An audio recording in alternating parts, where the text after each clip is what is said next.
shoes when you dance, dance, dance. Feel good, good creeping up on you, so just dance, dance, dance. Come on. Welcome everyone to this week's episode of Unrooted Softball Edition.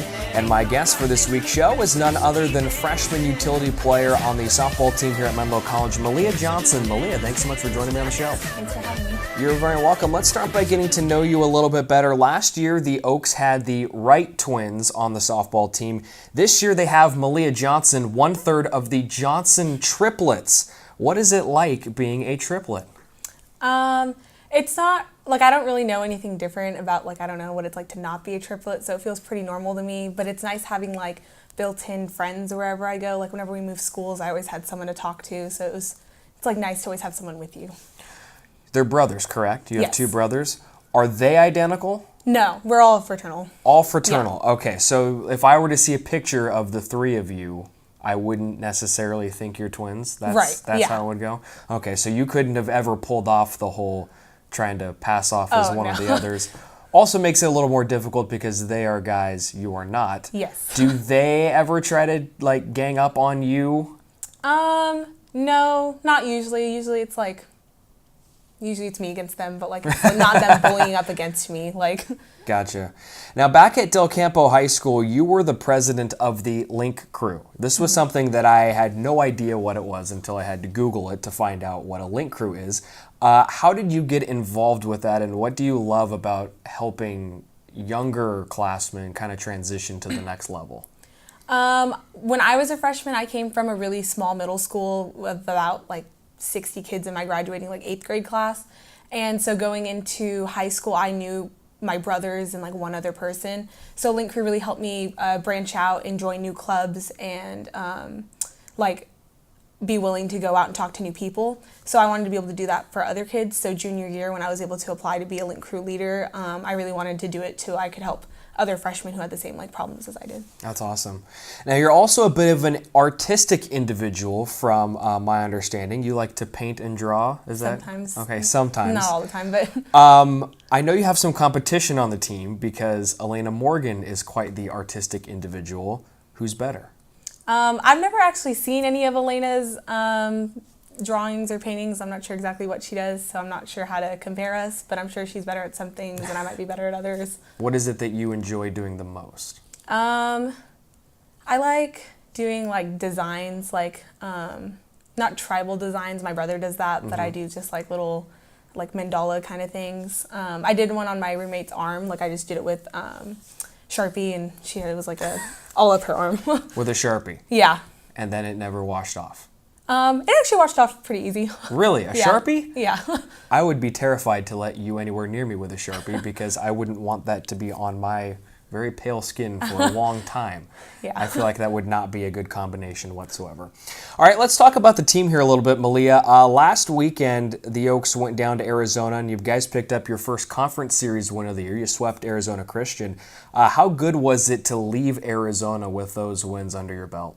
I think it felt really good just coming out and starting off the right way for a season. And I think it's a good momentum for this weekend against Vanguard and San Diego Christian. Certainly a couple of teams that present a lot of challenges. Vanguard pitching and San Diego Christian on the offensive side. Now let's talk a little bit about that trip as a whole, because you guys scored 80 runs. And I typed that in my notes in all caps because that's just an absurd number over 6 games. And you guys outscored opponents 80-8 in 6 games. As a hitter, how much fun is that to be a part of?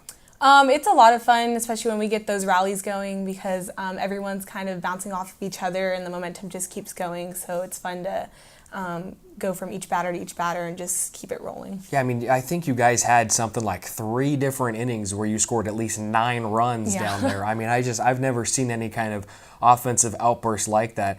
When they say that hitting is contagious, certainly that weekend for you guys was an example of that. Not only is the offense rolling, the pitching staff, again, you guys only gave up 8 runs and only 6 of those were earned. You've done a little bit of catching this year, so what have you seen from the pitchers that has allowed them to really hit their stride at this point in the year?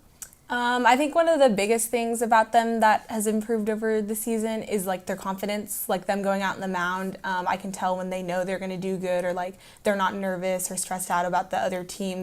They're worried about themselves and they know they can do it. So I think that's really the biggest improvement because they've always hit their spots. I think it's just them being confident. Side note, had you caught before this year? No. Never. So I'm sure it was a very tough transition for you becoming a catcher for the first time, right? Is it as tough to learn as people think it is? I think people think it's easier to learn than it actually is because I didn't think it was that difficult, but like actually doing it's really hard.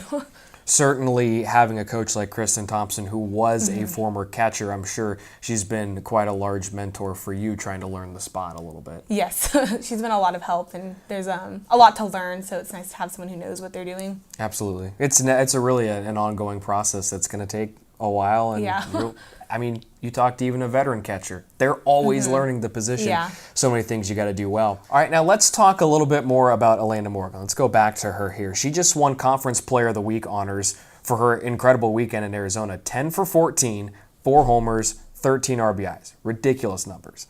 Is having her healthy one of the best commodities you guys have in the lineup? Yeah, I think having her and everyone on the team healthy is really beneficial to the team. We had a lot of people injured or sick during fall, so we barely had anyone to go on the field. So now having everyone in the lineup and being able to have different options for different games is great because everyone on the team can produce. So I think having everyone healthy is the best. Yeah, healthy at this time of the year also being very important now that you're in conference games and now that you're going into probably the biggest matchup you have the entire year. Friday against Vanguard, assuming the weather is good enough to play. Vanguard is now ranked 5th in the nation, and they have arguably the best pitching staff. They've given up like 1 run per game this year, and you guys have like the best offense in the world because you're hitting 365 as a bunch.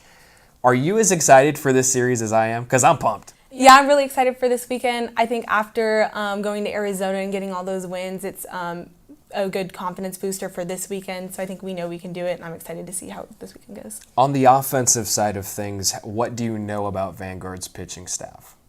As a freshman, I don't really know anything. We usually do chalk talks about the pitchers and their hitters the day before, so we haven't really gotten to that part yet. Okay, this interview is on what day? Tuesday? Yes. Today's Tuesday? Yeah, okay, so it's Tuesday, so that makes sense why she doesn't know yet because we're a little bit jumping the gun there. But Vanguard's good, you guys are good. That should be a really fun series. It's at Wonderlic Field, so go ahead and come on out. All right, Malia, let's get to the final segment of the show. It's called Brownie Bites. I'm going to ask you 3 off-the-wall questions. You give me your best answers. Okay. Question number 1. Which teammate would struggle the most having a twin?